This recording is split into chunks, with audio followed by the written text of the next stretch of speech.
Сәлем, оқушылар, қалайсыздар? Сіздермен кезекті есептерді талдауға қош келдіңіздер. Ең алдымен біз өзіміздің позициямызды білдіре кетейікші. Біріншіден, Нұрсағайларың слив талдауды, сливтің сұрақтарын шығаруды қолдамайды. Ал енді осы жерден сұрақ туындайды, онда қолдамасаңыз не үшін бұнымен айналысасыз? Себебі оқушылар, бізде оқып жатқан, Edusер онлайнда дайындалып жатқан оқушыларымыз бізден сұрайды, ағай, сіз де талдай аласыз ба? Себебі олар біз талдап бермейтін болсақ, ұстаз ретінде басқалары жасап жатыр, өкінішке қарай. Оны сатып жатыр, ақша тауып жатыр оқушылардан. Енді біз бұл нәрсені тегін бергіміз келеді оқушыларға, себебі біз жасамасақ, оқушыларымыз басқа жаққа кетіп жатыр. Амалсыздан жасауға тура келеді. Осылай түн жарымда отырып футболка киіп алып былай есеп шығарып отқан ешкімге негізінде ұнамайды. Бірақ егер сізге кішкене болсын пайдасы тисе, каналды қолдап комментарийға өз ойыңызды жаза кетіңіз. Мынаны білмеймін, ананы білмеймін деген сияқты, немесе достарыңызға таратсаңыздар болады. Барлығы көрсін, барлығына пайдалы болсын. Екінші бір мәселе, бұл жерде айта кететін, әрбір сливтің сұрағы ол бір мұғалімнің еңбегі. Оны мұғалім құрастырған, білесіздер, сарапшылар бар оны тексеретін, ұбт-ның сұрақтарын құрастыратын мұғалімдер көп қой, олардың саны, олардың еңбегі. Біз енді қай сұрақты кім құрастырғанын білмейміз, бірақ та сонда да сол оқытушылардың, мұғалімдердің еңбектеріне құрметімізді білдіріп, бұл жерде біз тек қана өзіміз құрастырдық деп айтпай, тек қана есептің дұрыс шығарылу жолын, оңай жолмен шығарылу жолдарын көрсететін боламыз. Олай болса іске сәт. Ұнаған болса, егер видео, комментарий, лайк сіздерден обязательно. Каналға тіркеліп алыңыздар. Сұрақ нөмір 1. Сәйкестендіру. Оқушылар, біз айтқан болатынбыз, бейорганикалық қосылыстардың атауларын жаттау керек. Енді оны қай жерден алатыныңыз білмейтін болсаңыз, мына Instagram парақшаға тіркеліп, дайректке жазыңыздар, біз сіздерге PDF файл жіберетін боламыз. Ішінде бәрі жазылып тұр, YouTube-қа өкінішке қарай PDF файл жүктелмейді екен, сол үшін мына Instagram парақшаға жазуға тура келеді. Қараңыздар, ең алдымен мыналардың атауларын айтайықшы. Мынау бізде галит, натрий хлор, ас тұзы деп айтамыз. Енді калий хлор жалғыз өзі болса, бұл сильвин деген қосылыс. Натрий хлор мен калий хлор екеуі бірге қосылатын болса, бұл бізде сильвинит деп айтамыз, АгНО3 дегеніміз бізде ляпис, яғни нитраттардың үшеуі бар, үнді селитрасы, чили селитрасы және ляпис. Мынау бізде кальцийленген сода, кристаллическая сода, кальцийленген сода деп айтады. Мынау бізде глаубер тұзы. Глаубер тұзы, немесе екінші бір атауы бар, біз бұны мирабилит деп те атаймыз екен. Мирабилит. Болды, осымен сәйкестендіру аяқталды. Құрамында 89,6 грамм алюминий 4 карбон 3 және кальций карбид гидролизденгенде бөлінген газды жағуға оттек жұмсалды дейді. Қоспадағы кальций карбидінің массалық үлесін тап дейді. Енді бұл бізде өте знаменитый екі қосылыс, алюминий карбид және кальций карбид. Сіздер білесіздер, алюминий карбид пен кальций карбиді бейорганикалық қосылыстан органикалық қосылыс алатын единственный екі зат, Енді мына жерде бізде метан шығады, мына жерде бізде ацетилен шығады екен. Енді қараңыздар, әрі қарай қызық болады. Біз мұнан жағамыз, оттекпен. Ол кезде не шығады бізде? CO2 және су шығады. Қазір түсіндірем неге былай жазып жатқанымды. Енді теңестіреміз, қараңыз. Біз не деп айттық? Цепочкамен реакция берілетін болса, бірінші затқа қарап теңестіреміз дедік, Алдымен мына екеуін теңестіріп аламыз. Екі фиолетовый. Мұнда 3 болу керек, себебі көміртектің саны 3-ке тең. Енді осы 3 арқылы бәрін теңестіреміз. Қараңыздар, мына жерге 3 қоямыз. Мына жерде 12 сутек болса, мұнда 6 қоямыз. Жалпы 6 қоссақ 12, мына жерге 6 қоямыз екен. Енді қараңыз, мына жерде 1 болса, мына жерде 1, мына жерде 2, мына жерде 1. Демек, мұнда 5 оттегісі бар, мына жерде 2.5 болады. 2.5 2-ге өтсек, 5 оттек деген сөз екен. Демек, енді біз не істей аламыз? Осы қоспа есептерін, мұнаны x деп қоямыз, мұнаны y деп қоямыз. Біз айтқан болатынбыз, қоспа есептерінде біз көлеммен жұмыс жасамаймыз. Сол үшін мұна көлемді аламыз да, біз зат мөлшерге айналдырып аламыз, 109-да 76-ны 22,4-ке бөліп жібереміз. Калькулятормен есептеп жіберейік. 109-да 76 бөлінген 22,4 дегеніміз 4.9 моль. Демек, оттегілер бізде 4.9 моль екен. Ал қосылыстар бізде 89,6 грамм. Енді қоспаның теңдеуін қалай жазамыз? Мұнан аламыз да, мұна оттектің коэффициентіне көбейтеміз. Содан кейін мұна қосылыстың коэффициентіне көбейтеміз, Мұна y-ті аламыз да, тура солай оттектің коэффициентіне көбейтеміз. сосын мынау қоспаның ішіндегі коэффициентке көбейтеміз. Кеттік жазайық. 6х мынау оттек, қосылған 2,5 y тең оттектердің зат мөлшері 4,9. Енді қосылысының ішіндегі алюминий карбидтің массасы. Алюминийдің 4 деген 108 қосылған 3 көміртек. 144х қосылған кальций карбид деген 64y тең болады 89,6 грамм. Болды. Қазір осы қоспаны шығаратын болсақ, осы теңдеуді есебіміз шыға келеді екен. 144 6-ға бөлетін болсам 24 екен. Мен төбесін байқамай 24-ке көбейтіп жіберейін, барлығын.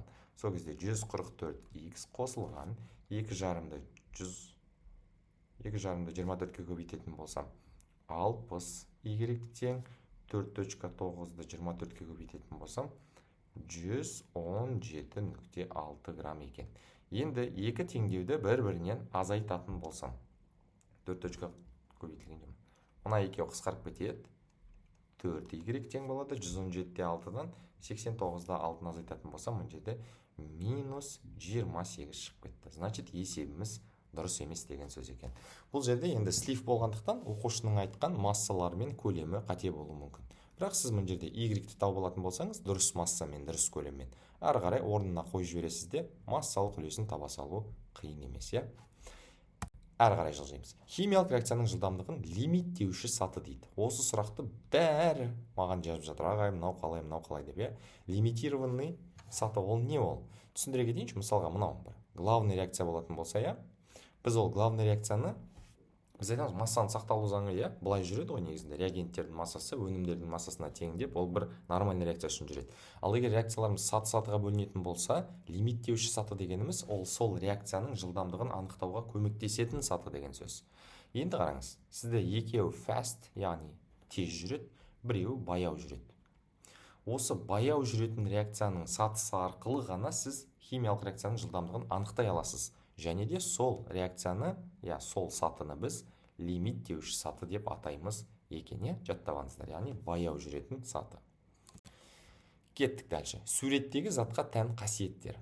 Суреттегі зат ол бізде оптикалық изомер, иә?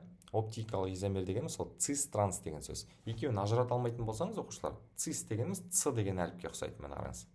Си бар ғой, міне, цис. Яғни мына жақта және мына жақта радикал тұрады деген сөз, иә? Мына екеуінде қарасаңыз, міне радикал тұр, иә? Цис бутен 2, мынау транс бутен 2 дегеніміз былай. Мынау транс, иә? Транс бутен 2. Енді біріншіден, бұл алкенні болғандықтан, әрине ол бізде sp2 гибридтелген. Кеңістіктік құрылымы сызықтық. Содан кейін байланыс ұзындығы бізде 0,134 нанометр екен. Неге? Себебі білесіз, бізде 0,120, 0,134, 0,154, иә? 0,154 дегеніміз бірлік байланыс, 0,134 дегеніміз қос байланыс, 0,120 дегеніміз үштік байланыс екен. Ең ұзыны бірлік байланыс. Сол үшін ол тез үзіледі. Орташа ол 134 екілік байланыс. Ол орташа үзіледі, иә?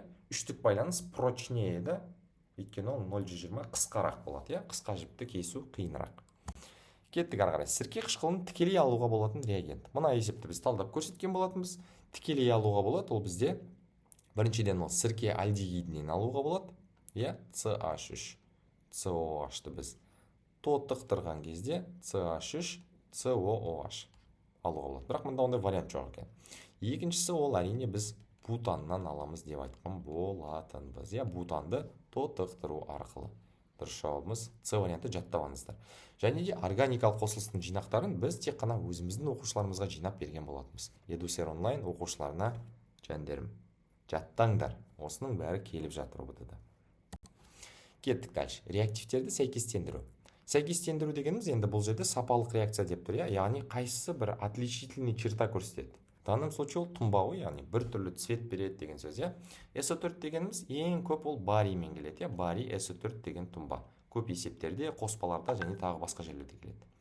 Ал енді Ag ол S-пен келсе қара түсті тұнбада түзе алады екен. Бұл жерде кальций, натрийдің ешқандай қатысы жоқ оқушылар, Кеттік ары қарай.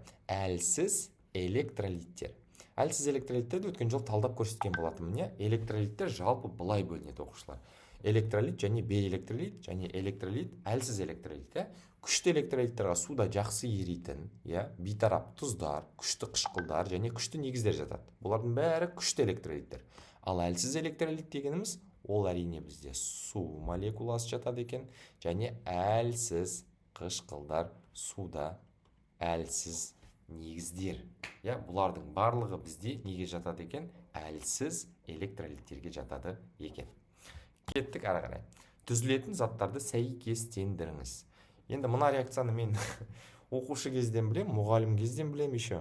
Бірақ сіздер білмеуіңіз мүмкін. Негізінде біз мынаны өте көп жасайтынбыз. Көрмелерде, химиялық апталықтарда, мынау радонит деген нәрсе, бұл бізде анау қолыңды типа кешіп жібересің де қан ағады, короче. Осы екі реакция, бұл бізде қан алу реакциясы. Және Golden Rain деген химиялық эксперимент бар, плюмбум иодид бізде алтын жаңбыр көрсетеді. Оны жаттап алыңыздар. Келістік қой, Сәйкестендіру. Биурет реакциясы, ксантопротеин реакциясы. Кеттік. Бұл енді нәруыздардың түсті реакциялар өзі 3 штук, Құдай бере салған.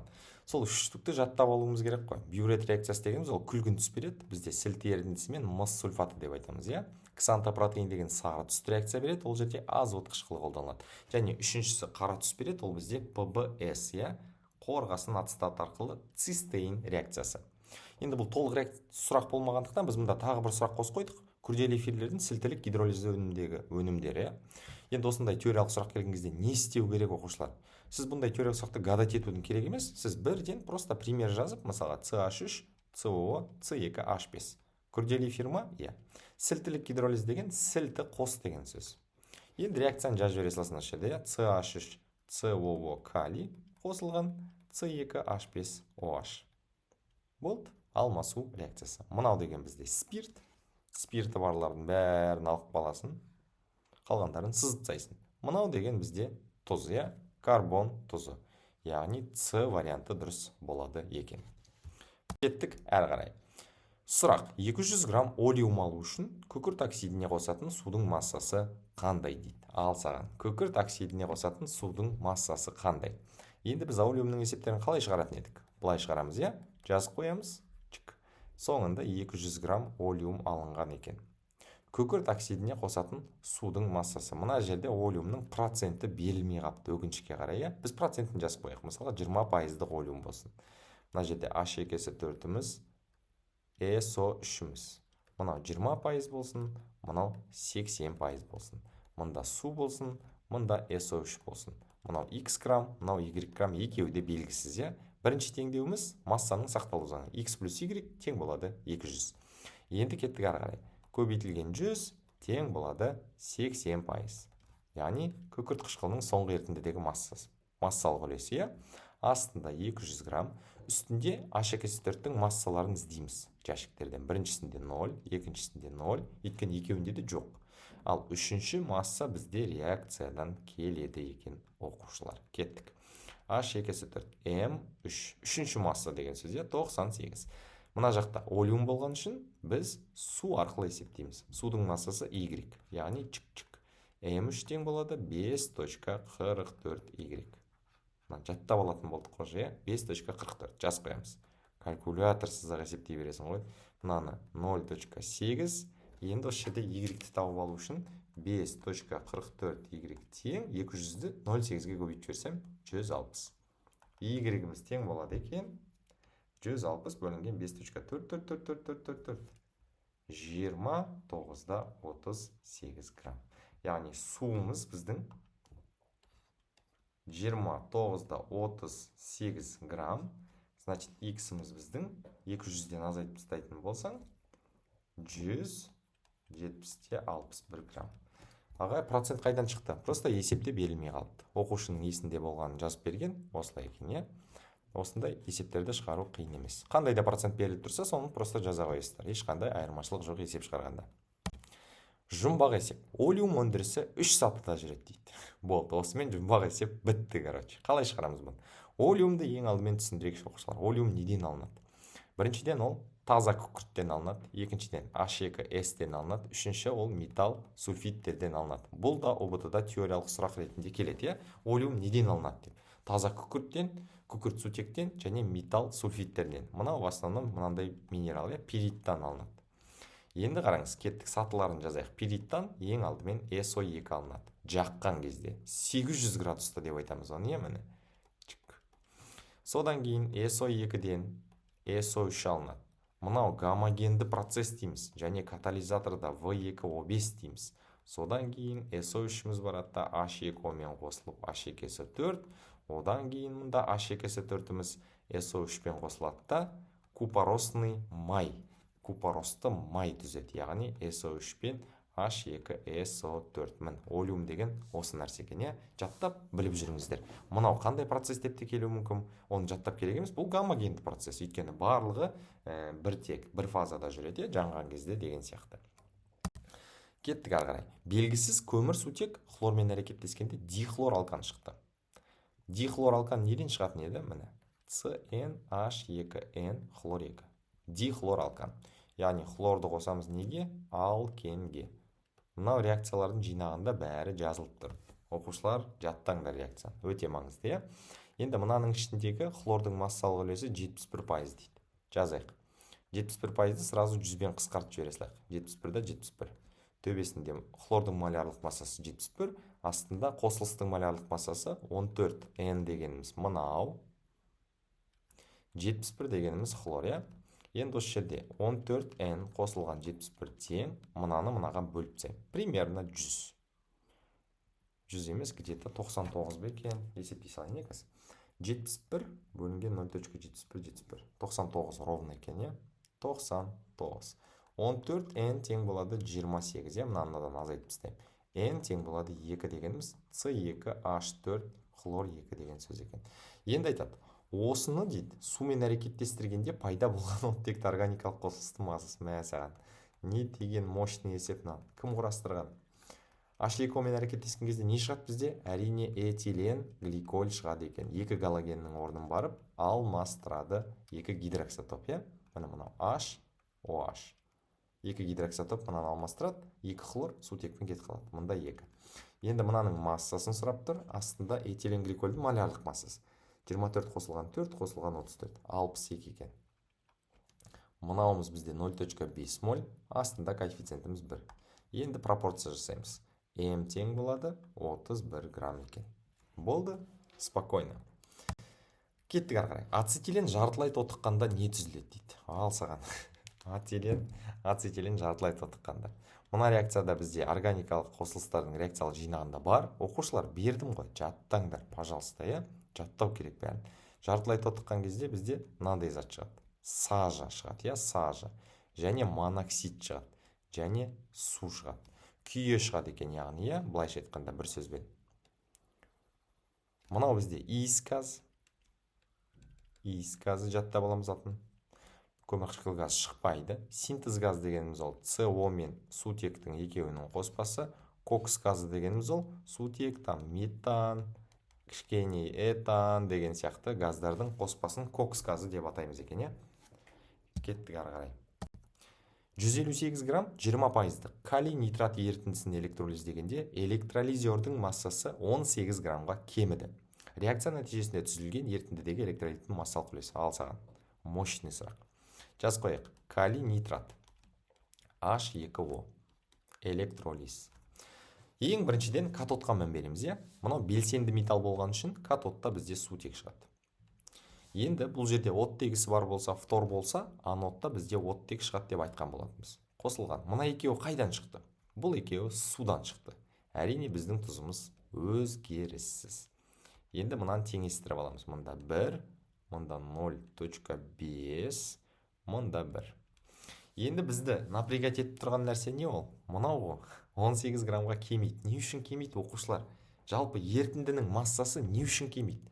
Пластинканың есептерінде, ерітіндінің есептерінде мен постоянно түсіндірем ғой. Масса кемейді екі жағдайда. Когда тұнба түседі, немесе газ ұшып кетеді. Андай сөз бар ғой, если ты не часть раствора, если ты часть осадка, ты не часть раствора дейді ғой. Сен тұнбаның бір бөлігі болсаң, сен ерітіндінің бір бөлігі емессің дейді.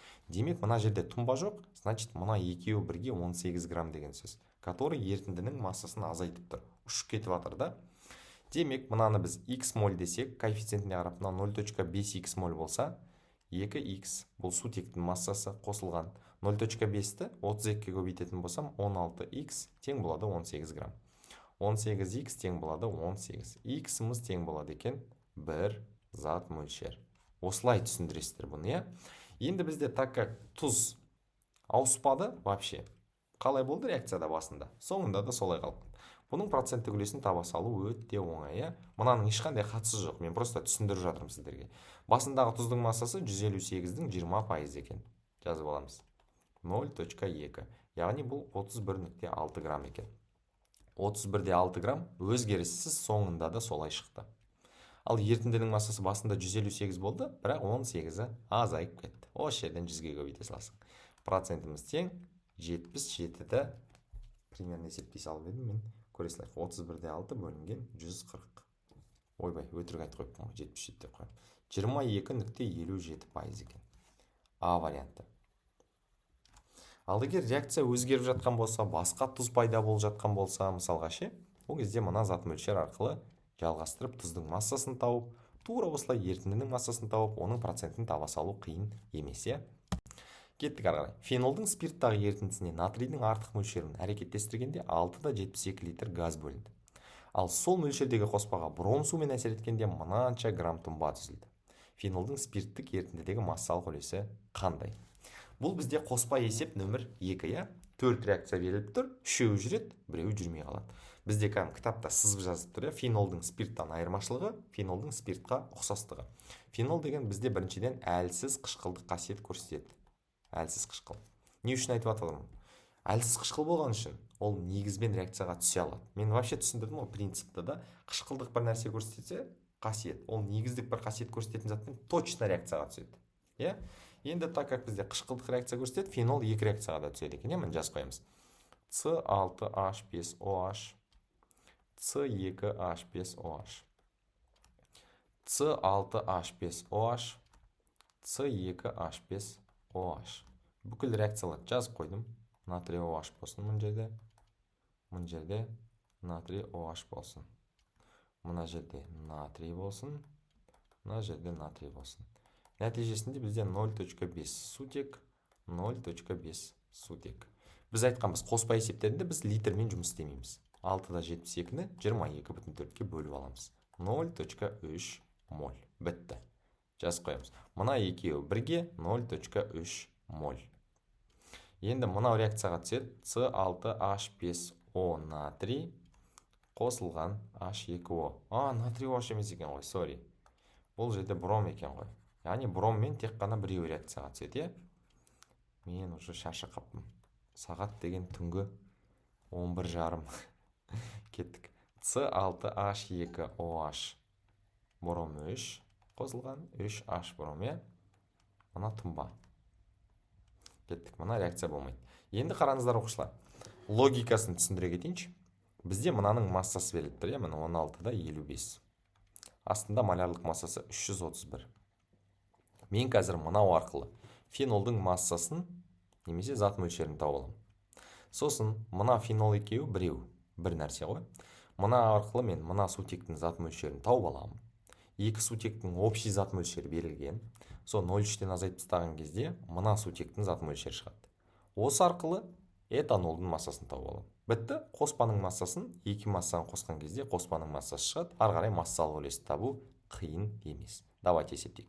X моль. Астында коэффициентіміз 1. Пропорция. X тең болады. Қанша моль? 16,35. 16,55 бөлінген 331. 0.05. Массасын есептей салайын бірден. 4.7 грамм екен, е? 94-ке көбейтіп жібердім сразу. Енді қараңыздар дальше. Мына 0.05. Астында коэффициентіміз 1. Мына сутектің массасын есептейікші. Зат мөлшерін. Точнее, кеттік. Y тең болады 0.05 көбейтілген 0.5. 0.025. Енді қараңыз. Мына сутектің зат мөлшері қандай? Екеуін қосқан кезде 0.03 болу керек. Демек, мынауымыз 0.275 екен. Түсіндіре алдым деп ойлаймын, е? Демек, мына сутегіміз бізде 0.275 болса, астында коэффициентіміз 0,5. Этанолдың массасын табамыз. Астында 46. Пропорция. 0,275 көбейтілген 46 бөлінген 0,5. 25,3 грамм екен. Болды. Енді бізде не сұрап тұр? Фенолдың массалық үлесі. Массалық үлес фенол. Фенолдың массасын алам да, общий массаға бөлем. Общий масса деген екі компоненттің қосындысы. 25-те 3-ке 4-те 7 болсам 30 екен. 4-те 7 бөлінген 30, 15-те 67%. Жауабымыз Б вариант екен. И, конечно, бүкіл қоспа есеп нөмір 2 бәрі осылай шығады. Қоспа есеп нөмір 1-лердің бәрі бірдей шығады. Қоспа есеп нөмір 3-тердің де бәрі бірдей шығады. Бүкіл қоспаның есептері бірдей шығарылу жолы. Просто реакциялар ғана ауысып келеді. Берілген біреуде литр, біреуде грамм беріледі, біреуде процент көлем литр, там беріледі, тығыздық беріледі деген сияқты. Бірақ та в целом шығару жол ешқашан ауыспайды екен. Кеттік ары қарай. N2 плюс O2 тең NO2 дейді. Реагенттердің концентрациясын 2 есе арттырғанда реакцияның жылдамдығы қалай өзгереді? Енді бір мұғаліміміз былай талдап кетті ютубта. Бізге оқушыларымыз жазып берген ғой мынаны. Ағайымнан талдап жеңіші деп. Қараңыз. Біріншіден мынандай реакция болмайды. Содан бастайықшы. Азот жанбайды негізінде, Біз азотты жанбайды деп айтамыз. Азот тек қана кейбір металдармен тікелей әрекеттеседі, Кейбір металдармен әрекеттеспейді деп айтамыз, Азот өте капризный. Енді қараңыз, біріншіден бұл найзағайдың жүретін реакциясы. Тек қана 3000 градуста былай ғана жанады. Бірақ соның өзінде де мұн жерде қате есепте кеткен ғой. Қараңыз, дұрыс емес теңестір кеткендей, дұрыс емес есепте кеткен. Сол үшін бүкіл слифтарды қарай берген дұрыс емес оқушылар. Осы жерде түсіндіре кетейінші, барлық адамның слифтарын қарай берген дұрыс емес. Студенттер болуы мүмкін, до конца білмейтін адамдар болуы мүмкін, Сол үшін сенімді адамдарды қарау керек. Тем более ақша сұрамайтын, желательно ақша сұрамайтын, конечно, Бірақ енді әркімнің табыс көзі әртүрлі, оғанда еш нәрсе айта алмаймыз. Кеттік, біріншіден реакцияны дұрыс жазып алайық. 1-ге 1 болатын болса, 2 есе арттырған кезде, 2-нің 1 дәрежесі көбейтілген 2-нің 1 дәрежесі тең 4 есе өзгереді екен. Мына жерде просто дұрыс жауабын біліп тұр ғой, талдаған адам. Бірақ шығарылу жолы қате. Көрдіңіз ба? Жаттап алған деген сөз демек. Мына теңестіргені де дұрыс емес негізінде, Кеттік ары қарай. Құрамында 25% этилені бар, 500 литр қоспадан алынатын полиэтиленнің массасы. Полиэтилен дегеніміз не? Міне этиленнен тура сондай этилен алынады. Просто полиэтилен дейсің ғой. Енді мұн жерде бізде олай ғой. CH2 қос байланыс CH2. Мұна жерде бізде не? CH2 бірлік байланыс CH2. Міне осылайна. Қос байланыс жойылады. Немесе ұзын болатын болса бутадиен бұрыш. Екі жақтағы қос байланыс жойылады да, қос байланыс ортаға жылжиды, білесіздер. Енді қараңыз, 25% екен мынаның, 500 литрдің 25%. Ол дегеніміз қанша? 25%. Тең болады 4-тен 1, 125 литр. Болды, мынауымыз біздің 125 литр. Астында 22,4. Мынауымыз біздің X грамм, астында 28 грамм бөлінген моль. Пропорция ғой сол. Постоянный нәрсе ғой пропорция деген. Кеттік. 125 көбейтілген 28 бөлінген 22,4. Әрине 156,25 грамм. Бәріңе ұбытыда осындай есептер көп келсін.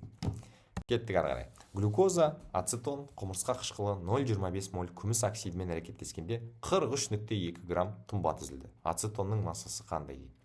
Біріншіден глюкоза. Екіншіден құмырсқа қышқылы. Үшіншіден ацетон. CH3, CO, CH3. Кеттік. Күміс айна реакциясына қайсысы түседі? Қайсысы түспейді? Кім айтады? Кім айтады? Так, қол көтеріңдер. Дұрыс айтасың. Бізде біріншіден мынау түседі, Мына жерде 2 АГ, көмір қышқыл газы және су түзіледі. Глюкоза түзіле ма? Не деп түсіндірдік біз? Жалпы қосылыстың табиғатына қарайсың, глюкоза деген бізде альдегида спирт. Фруктоза деген кетоны спирт, глюкоза деген альдегида спирт. Демек бұл не деген сөз? Альдегида спирт деген бүкіл альдегидтердің реакциясына түседі деген сөз, глюкозамызда түседі.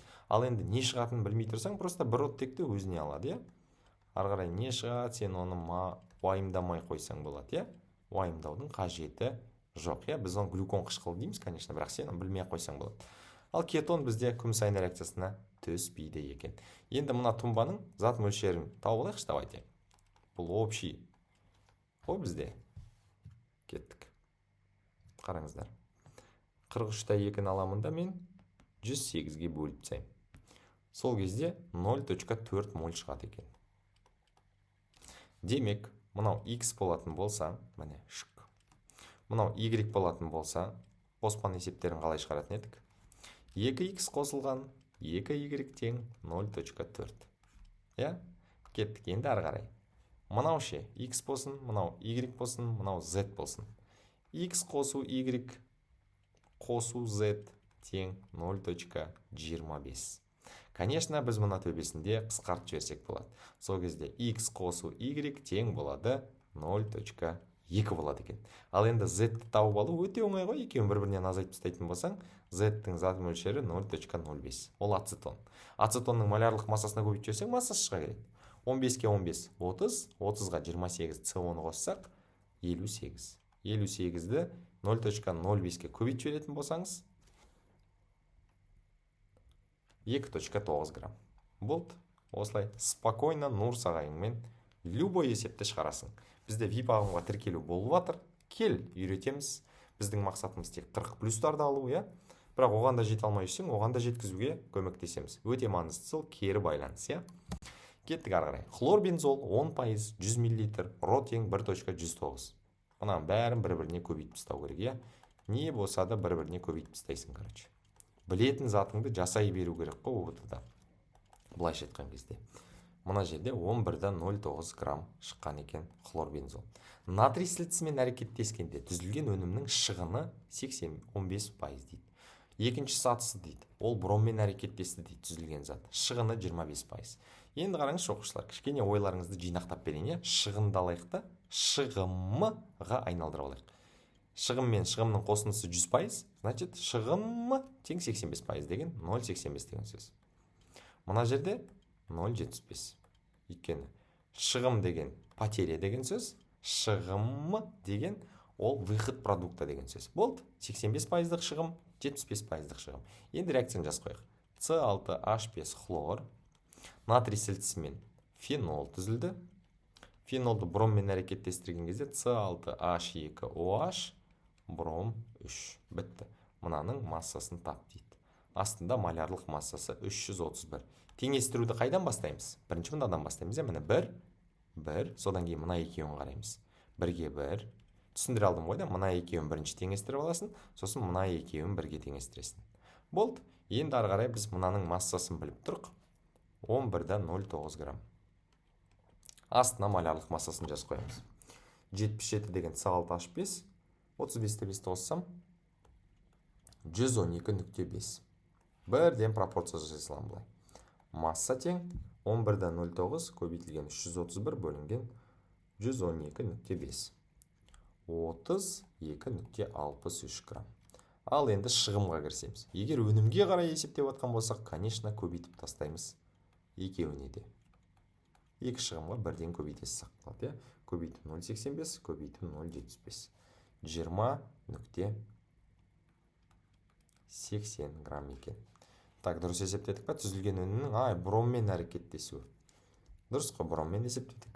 240 қосылған 17, қосылған 72, қосылған 331 дұрыс. 331 көбейтілген 11.09 бөлінген 112.5. Болды, бәрі дұрыс.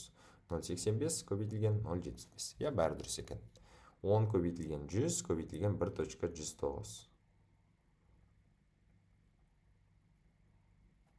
Болды. Бәрі дұрыс. Яғни 20.8 грамм шығады екен. Кеттік ары қарай.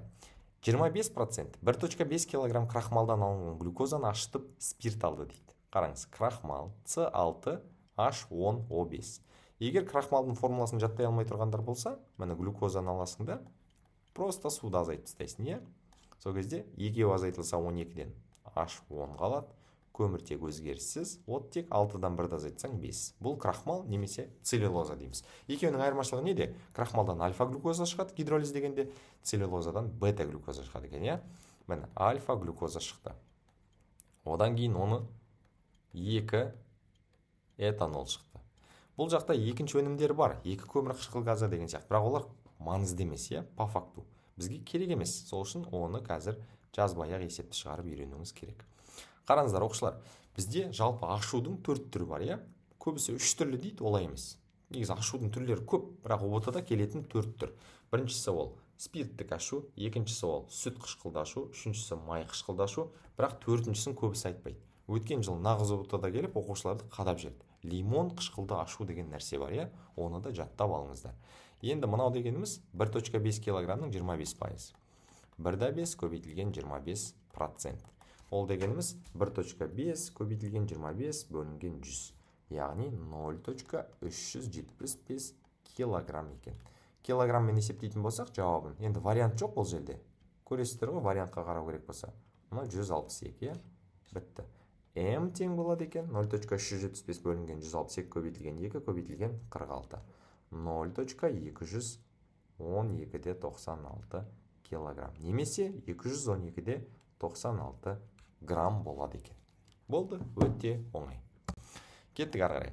1 метр куб табиғи газдың 92,5% метаннан тұратын болса, әр реакцияның шығымы 95% болса, Д өнімнің массасы дейді. Енді қараңыз, әр сатыда деген қанша саты бар екен қайдан білеміз? Бірінші соған тоқталайық. Сатылардың саны өнімдердің санына байланысты. Міне 1 саты, 2 саты, 3 саты, 4 саты. Значит, бізде 4 рет 0,95 бар екен. 4 дәрежесі, 4 рет 0,95, 0,95, 0,95, 0,95. Енді кеттік теңестіріп бастайық. Қараңыз, CH4-ті 1500 градуста. Әрине ацетилен шығады, иә? Метанның өзі 3 түрлі градуста қыздырылады. 500 градуста бізде этилен, 1000 градуста бізде күйе деген көміртек, иә? 1500 градуста ацетилен шығады екен. Ацетиленді белсендірілген көміртек деген сөзді көрдің ба? Бітті, бензол деген сөз. Бензолға HNO3-ті қоссаң, Коновалов реакциясы, иә? Бұл С6H5 нитробензол шығады. Одан кейін Зинин реакциясы тұр бұл жерде С6H5NH2. Болды, анилинді алу реакциясы. Теңестіру қалай жүреді оқушылар? Не деп айттық? Бірінші мына екеуін, сосын мына екеуін, сосын мына екеуін, сосын мына екеуін. Қараңыз, мұнда 2 қоям. Мұнда 1 қоям. Олай болмайды, иә? Өйткені сен ары қарай 1-мен жалғастыру керек боласың. Сол үшін бірінші мына екеуін теңестіріп алайық. Мұнда 1 қояйық та, мұнда 3 қояйық. Мұнда 3 қойсақ, мұнда 6 қоямыз. Түсіндіре алдым ғой да, 1 цепочкамен теңестіреміз. Мұнда 1, мұнда 1. Не үшін бұл маңызды? Сізге бүкіл реакцияны жазып жатпас үшін маңызды бұл, иә? 1 метр кубтың 92,5% деген 0,925 метр куб деген сөз, иә? Астында коэффициент көбейтілген 22,4. Бірден мынаның массасын табамыз. Масса, астында коэффициент көбейтілген малярлық масса. Анилиннің малярлық массасы деген 93 па? 16, 93 екен, иә? Бітті. Бұлайынан сразу пропорция жасай саласың. Не үшін ағай осылай жасай саласыз? Арадағылар ше. Арадағылар просто көрдің ба? Арадағылар болып қалды ол. Өйткені мен барлығын 1 цепочкамен теңестіріп шықтым. Мынаған 2, мында 1 қойып, потом келесі мынаған 3 қойып, анаған 1 қойып жатсаң, каждый сатыны жеке-жеке есептеу керек. Ал мен сияқты жаз қойсаң, бірден есептей салсаң болады екен, иә? Кеттік. 0,925 көбейтілген 93 бөлінген 6 бөлінген 22,4. 0,64, иә? Енді біз аламызда не істейміз? Шығымды есептейміз. 0,95-ке 5 рет көбейтеміз. Неге? Себебі біз өнімнің массасын есептеп атқанда шығымға көбейтеміз. Реагенттің массасын есептеп атқанда шығымға бөлеміз. Көбейту 0,95, көбейту 0,95, көбейту 0,95, көбейту 0,95, көбейту 0,95. Сол кезде жауабымыз болады екен 0,945. Мына жерде метр кубический, сол үшін мынау килограмм. Дециметр куб болса грамм болатын еді, иә? Болды, осылай спокойно Нұрс ағайыңмен есептерді шығарып үйренесің. Кеттік ары қарай. Протондық теорияға сәйкес гидросульфат дегеніміз не? HSO4 минус. H плюс SO4 2 минус. Мынау дегеніміз біріншіден бұл қышқыл. Бұл негіз емес. Қалған негіз дегендерді сызып тастайықшы. Енді бұл катионды қышқыл ма, анионды қышқыл ма деген сәйкесінше мына анионды көріп тұрсыңдар. Бұл бізде әрине анионды қышқыл екен. Спокойно, иә? Хлорды зертханада алу. Хлорды зертханада өндірісте алу 2 түрлі бар, иә? Вообще жалпы көп қосылыстардың сондай реакциялары бар. Зертханада алу үшін оны біріншіден тез алу керек, иә? Ол жерде затраты маңызды емес. Ал өндірісте алу үшін ол арзан алыну керек. Мынау өндірісте балқымаларды балқымаларды электролиздеу арқылы аламыз деп айтамыз. Ал зертханада оқушылар әрине калий перманганаты және MnO2-ні H хлормен реакцияға түсіру арқылы аламыз екен. Өте белсенді, өте знаменитый реакция. Бұл даже неде келеді? Тотықсыздану реакцияларында теңестер, тотықтырғыштың коэффициенті, тотықсыздандырғыштың коэффициенті, сол жақтағы реакциялардың коэффициенттерінің қосындысы деген сияқты түрленіп келеді. Яғни зертханада мына реакция арқылы аламыз екен. Кеттік дальше. Крахмалдың бір буынында болатын топ қайсысы? Крахмалдың бір буыны дегеніміз әрине бізде гидроксотоп, гидроксил тобы екен. Кальций термия арқылы алынатын металл. Енді мұны жаттау керек оқушылар. Бізде магний термия деген нәрсе бар, және кальций термия деген нәрсе бар. Магний термия арқылы біз оқушылар титан аламыз. Жаттап алайық. Кальций термия арқылы біз ванадий аламыз екен. Жаңағы В2O5-ке кальций қосу арқылы кальций оксид және таза күйінде ванадий деген элемент аламыз екен металды.